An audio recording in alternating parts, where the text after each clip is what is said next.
Bapak Ibu Saudara-saudari yang terkasih dalam Kristus, sekali lagi selamat Paskah untuk kita semua. Permenungan pada hari ini dibuat dalam 3 intisari penting.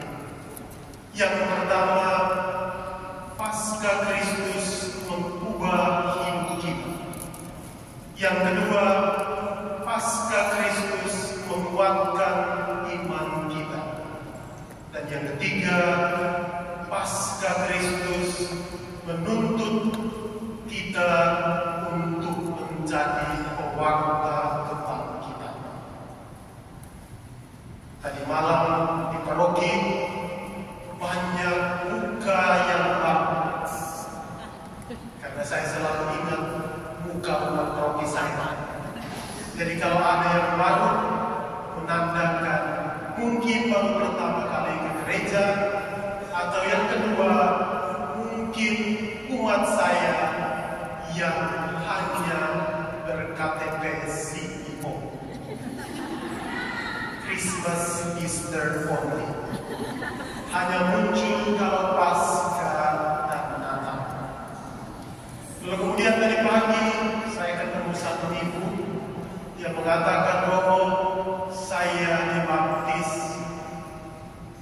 paling kurang beberapa puluh tahun yang lalu ketika saya masih SMA. Tapi hari ini untuk pertama kalinya setelah berpuluh tahun saya kembali ke gereja. Saya sudah lupa semua doa-doa.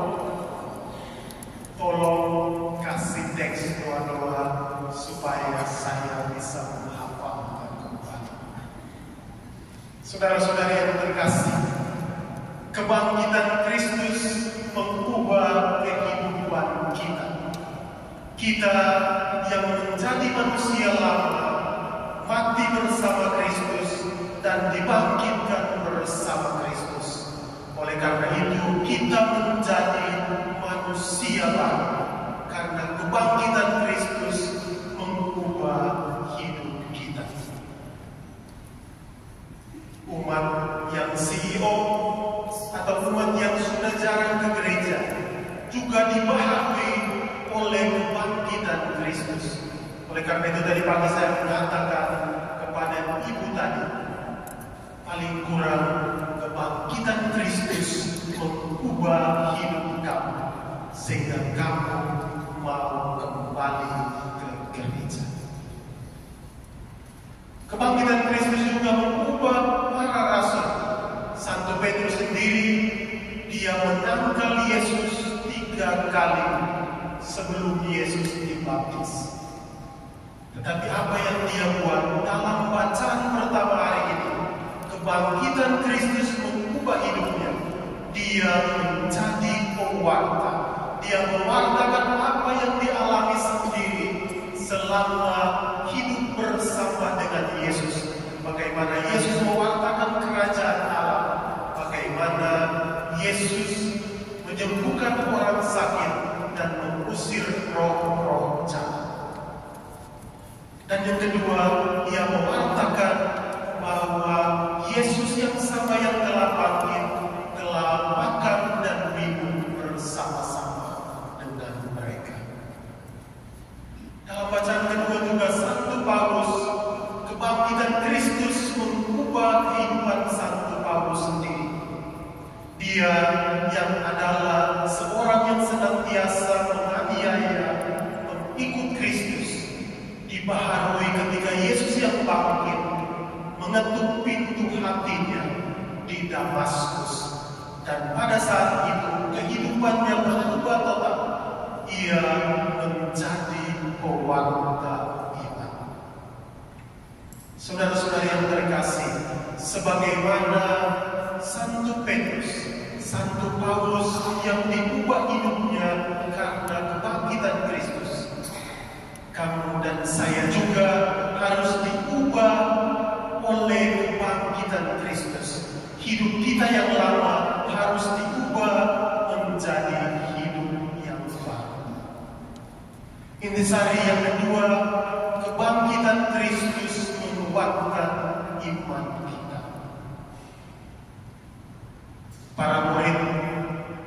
ketika mengalami bagaimana Yesus disalibkan, mereka mengunci pintu rumah dan tinggal di dalamnya. Atau kalau ada misa sore, bacaan Injil menceritakan bagaimana dua orang pemuda dari Emmaus dalam perjalanan ke Emmaus menemukan Yesus yang bangkit. Dari yang awalnya tidak punya harapan menjadi penuh harapan karena bertemu dengan Kristus yang bangkit. Saudara-saudari yang terkasih, semoga melalui kebangkitan Kristus, iman kita selalu diteguhkan. Dan kita mesti menyadari bahwa kebangkitan Kristus adalah inti dari kehidupan Kristian kita. Dan yang ketiga, kebangkitan Kristus menuntut kita untuk menjadi pewarta kebangkitan. Kita mesti bertanya dalam diri kita masing-masing, sudahkah kita mewartakan kebangkitan Kristus kepada orang di sekitar kita? Kamu yakin Kristus telah bangkit? Bagaimana kamu tahu Kristus sudah bangkit? Ada sukacitamu dalam hati. Tidak ada dalam Injil yang mengatakan Yesus bagaimana dibangkitkan. Tetapi dalam Injil hari ini kita mendengarkan Yohanes sendiri. Yohanes mengatakan, dia tidak mengatakan apa-apa, tetapi ketika dia masuk, dia melihat lalu percaya. Kita melihat, mendengar kebangkitan Kristus karena tradisi Katolik kita, karena kitab suci yang kita dengarkan dan kita hayati setiap hari. Bagaimana Yesus sebelum dipaku di kayu salib, dia mengatakan bahwa anak manusia harus diserahkan ke tangan orang Farisi, disalibkan, wafat. Namun pada hari yang ketiga, ia dibangkitkan. Petrus, Paulus, dan juga para murid yang lain telah menjadi pewarta iman, sehingga kita semua percaya karena ajaran mereka.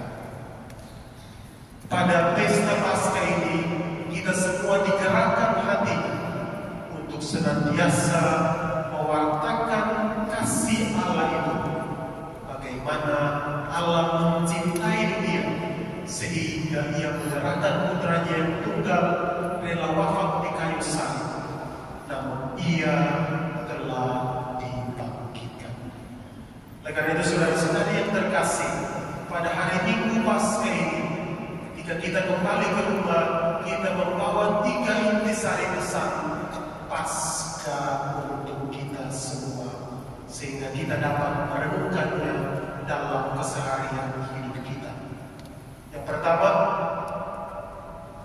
kebangkitan Kristus mengubah hidup kita. Yang kedua, kebangkitan Kristus menguatkan iman kita.